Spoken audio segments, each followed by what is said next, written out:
প্রয়োজন আছে সেটাকে তারা মিট করবে ডিসকাউন্টেড প্রাইসে, অর্থাৎ কারেন্টলি 10 টাকা দেওয়া হচ্ছে, ওনারা এটা 6 টাকা 54 পয়সায় আমাদেরকে দেবে। এই অনুষ্ঠানের চুক্তি স্বাক্ষর অনুষ্ঠানের আমাদের সেক্রেটারি সাহেব, তোমাদের প্রিন্সিপাল সাহেব এবং ওপেক্স রিপ্রেজেন্টেটিভ, শিক্ষক মন্ডলী এবং আমার ছাত্র ভাইয়েরা, আসসালামু আলাইকুম। কেমন আছো? কেমন লেগেছে সেই দিন residential model school and college থেকে যখন সংসদ ভবনে গিয়েছিলে? ভালো লেগেছে? তোমরা যারা গিয়েছো ভাগ্যবান। মাননীয় প্রধানমন্ত্রী তোমাদের সাথে কথা বলেছে, ছবি তুলেছে, খুব ভালো লেগেছে না? কি শিখেছি সেই দিন আমরা? প্রথম, দেশকে ভালোবাসতে হবে, নৈতিকতায় আদর্শ দিক, রিলিজিয়াস ভ্যালুজ, ফ্যামিলি ভ্যালুজ আমাদেরকে গুরুত্ব দিতে হবে, তাই না? দেশকে ভালোবাসতে হবে, লেখাপড়া ঠিক মতো করতে হবে, নিজের জীবনকে প্রতিষ্ঠিত করতে হবে, তাই না? দেখো, তোমাদের এই residential model school and college কত সুন্দর পরিবেশে। এই ধরনের অডিটোরিয়াম কি প্রত্যেকটি স্কুল কলেজে আছে? নেই। You are the privilege one. আমরাও তোমাদের কাছ থেকে চাচ্ছি এক্সট্রা অর্ডিনারি আউটপুট।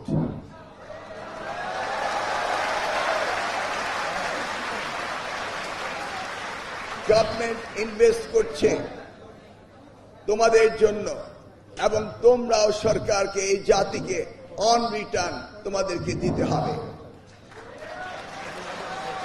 তা না হলে আমরা এদেশ, এই জাতি, আমাদের ভবিষ্যৎ প্রজন্ম, মাননীয় প্রধানমন্ত্রীর আগামীর বাংলাদেশ আমরা গড়তে পারবো না।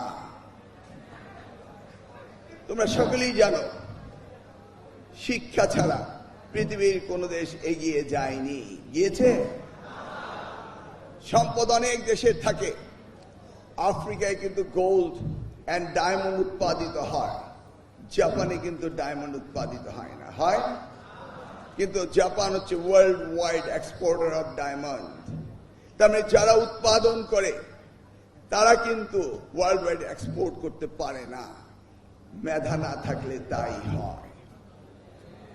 আশরাফুল মুখলুকাত হিসেবে, সৃষ্টি সেরা জীব হিসাবে আল্লাহ আমাদের দেশে প্রচুর মানব সন্তান দিয়েছেন, দেয়নি? সেটাকে কার্যকর ভাবে যদি আমরা উৎপাদনশীল, কর্মমুখী মানব সম্পদ আমরা তৈরি করতে পারি, তাহলে বাংলাদেশ হবে বিশ্বের সেরা দেশ।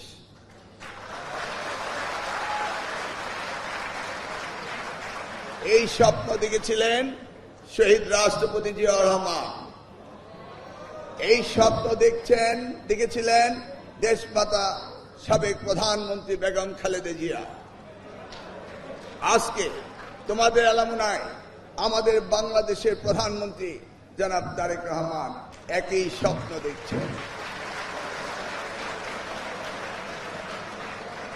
বাস্তবায়ন করার দায়িত্ব তোমাদের। তোমরা এই দেশের ভবিষ্যৎ, তোমরা এই দেশের প্রাণকণা। আগামী দিনে এই দেশকে উজ্জীবিত করবে। তোমরা নিজেকে, তোমাদের পরিবারকে, তোমাদের সকলকে দেওয়ার সময় তোমাদের এখন। অতএব এই সময়টাকে সবচেয়ে বেশি কাজে লাগাতে হবে। চিন্তা করে দেখো, যারা এসএসসি পরীক্ষা দিবে তারা এই সামনের কটি দিন যদি সুন্দরভাবে পড়াশোনা করতে পারো, নিজেকে প্রতিষ্ঠিত করতে পারো, তাহলে আগামী দিন তোমাদের জন্য সুনিশ্চিত সামনের পথগুলো হবে সুন্দর, মসৃণ। দেখো, এরপর ইন্টারমিডিয়েট শেষ করার পরেই তোমরা চলে যাবে নিজ নিজ যোগ্যতা বলে, যার যার মতো যেখানে গিয়ে নিজেকে প্রতিষ্ঠিত করতে পারবে সেই ডিসিপ্লিনে তোমরা চলে যাবে।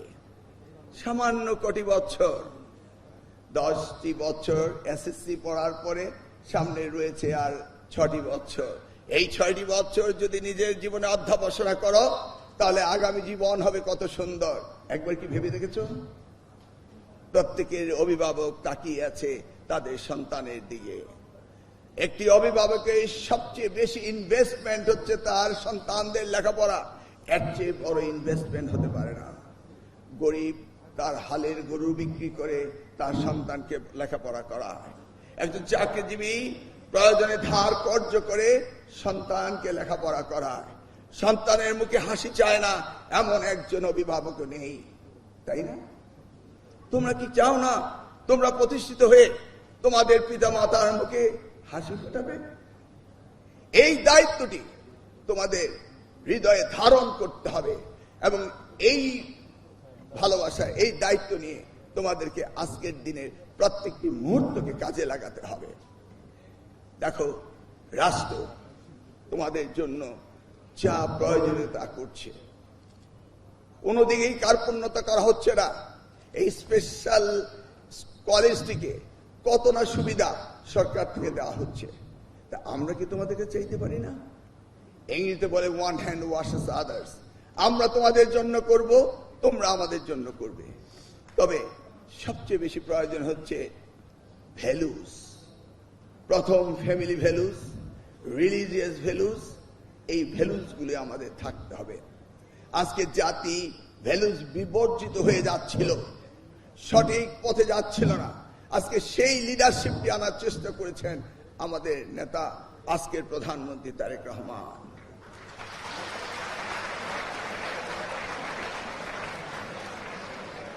তোমরা হচ্ছ এই যে আমাদের প্রধানমন্ত্রী, তার দৃষ্টিতে অন্য রূপ, ভিন্ন রূপ। এই জিনিসটি কি তোমরা দেখোনি? এটা কি সম্ভব ছিল আগের কোন প্রধানমন্ত্রী হঠাৎ করে অডিয়েন্স এসে তোমাদের সাথে বসে গল্প করবে, তোমাদের প্রশ্ন শুনবে? এটা কি কোনদিন ভেবেছ? কিন্তু আমিও ভাবতে পারিনি সেই দিন যখন আমি তোমাদেরকে ওই যেখানে আমরা থিয়েটার বানাবো সেই হলে বসে যেখানে শপথ গ্রহণ করা হয়, আমি তোমাদের সাথে কথা বলছিলাম। আমি নিজেও ভাবিনি যে তিনি চলে আসবেন। কেউ কিছু বলছে? হঠাৎ করে তিনি যখন নেমে আসলেন তার পূর্ব মুহূর্তেই আমি একটু অনুভব করছিলাম, অর্থাৎ ওনার পিএস দেখলাম রুমটা পরিদর্শন করে গেল, আমি তোমাদের সাথে ছিলাম। সাথে সাথে আমি প্রিন্সিপালকে বললাম, আপনি যেই 50 জনকে পাঠিয়ে দিয়েছেন তাদেরকে নিয়ে আসেন। আসতে না আসতে উনি ঢুকে পড়লেন। আমরা এমন এক প্রধানমন্ত্রী পেয়েছি যিনি সব সময় সকল জায়গায় সকলকে সমান অধিকার দিয়ে সমানভাবে চিন্তা করেন, মানুষকে মানুষ হিসেবে ভাবেন, দরিদ্র ধনী রাজনীতিবিদ কাউকে কোনো ভেদাভেদ করেন না। মনে পড়ে ইতিহাসে 1979 সালে শহীদ রাষ্ট্রপতি জিয়াউর রহমান, আমি যখন ঢাকা বিশ্ববিদ্যালয়ের ছাত্র ছিলাম তখন তিনি গিয়েছিলেন টিএসসিতে। আর তারপর গতকাল দেখেছো তোমরা কিভাবে আমাদের এই প্রধানমন্ত্রী তারেক রহমান সাহেব হেঁটে সিনেট ভবন থেকে কলা ভবনে চলে আসলেন ছাত্রছাত্রীদের সাথে ইন্টারাকশন করতে। দেখেছো কালকে টেলিভিশনে? এই অসাধারণভাবে সাধারণ মানুষের সাথে মেশা, সাধারণ মানুষের অনুভূতিকে পর্যালোচনা করে এগিয়ে যাওয়া এই প্রধানমন্ত্রী আমরা পেয়েছি। এবং সেই প্রধানমন্ত্রী প্রায়োরিটি হচ্ছে 3টি বিষয়ে। প্রথমটি শিক্ষা, দ্বিতীয়টি শিক্ষা, তৃতীয়টি শিক্ষা। আর তোমরা সেই শিক্ষার্থী, তোমরা যেমনি গর্ব করো আমি তেমনি গর্ব করছি আমি উনার শিক্ষামন্ত্রী হয়েছি। এই দায়িত্ব আমাকে সুচারুভাবে পালন করতে হবে, এটি আমাকে ইমানি ভাবে পালন করতে হবে, ইবাদতের মতো পালন করতে হবে, যেন এই দেশের শিক্ষা ব্যবস্থার পরিবর্তনের বিশ্বের মানচিত্রে তোমাদেরকে নিয়ে আমরা একটি উদাহরণ সৃষ্টি করতে পারি। বক্তব্য আর দীর্ঘায়িত করি না, প্রিচিং অনেক করে ফেললাম। তোমাদের কি কারোর কিছু বলার আছে নাকি? দেখি একজন দাঁড়িয়ে বলো।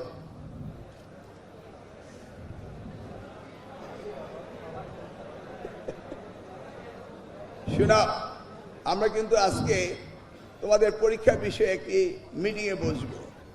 আমরা আলোচনা করব কিভাবে তোমাদের এসএসসি এবং এইচএসসি পরীক্ষাগুলো সিলেবাস কভার করে সময় নষ্ট না করে আমরা যেন ঠিক পথে এগোতে পারি। অর্থাৎ তোমাদের জীবনে এসএসসি পাস করতে যেন 10 বছর স্কুলিং 10 বছরই থাকে, 12 বছর স্কুলিং 12 বছরই থাকে, কোনো সেশন জট যেন না হয়, তোমরা যেন পিছিয়ে না পারো। সেই জন্য আজকে আমরা বসবো, আলোচনা করে আমরা সিদ্ধান্ত নেব তোমাদের সাথে যেটা করার সেটাই করব। তবে পরীক্ষা সুন্দরভাবে তোমাদের দিতে হবে। দেখেছো তো এখন পরীক্ষা সুন্দর হচ্ছে কি কারণে? সকলেই চায় সুন্দর পরীক্ষা। তোমরা কি চাও না? তোমরা যা চাইবে আমরা তা চাইব। জোর করে কোনোদিন কাউকে কোনো কিছু করা যায় না।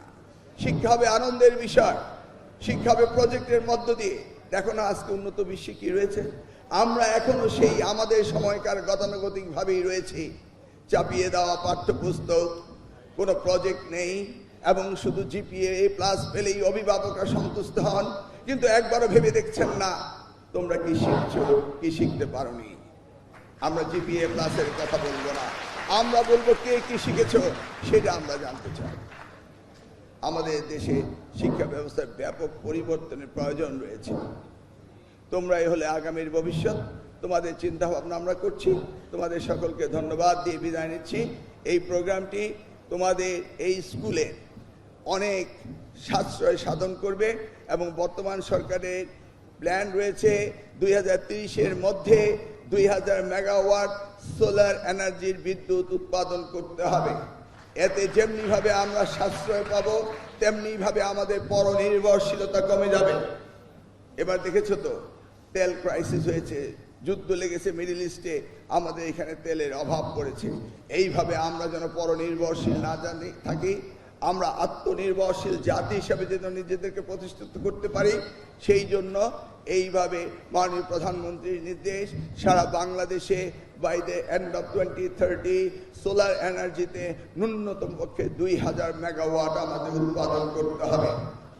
ওপেক্স পদ্ধতিতে এই যাত্রা শুরু হয়েছে তোমাদের মডেল স্কুল থেকে, এবং সারা বাংলাদেশের প্রত্যেকটি স্কুল কলেজে আমরা সোলার এনার্জি দিয়ে কাজ করব এবং পরনির্ভরশীলতা আমরা কমাবো। এই জন্য এই প্রোগ্রামটি আয়োজন করেছে।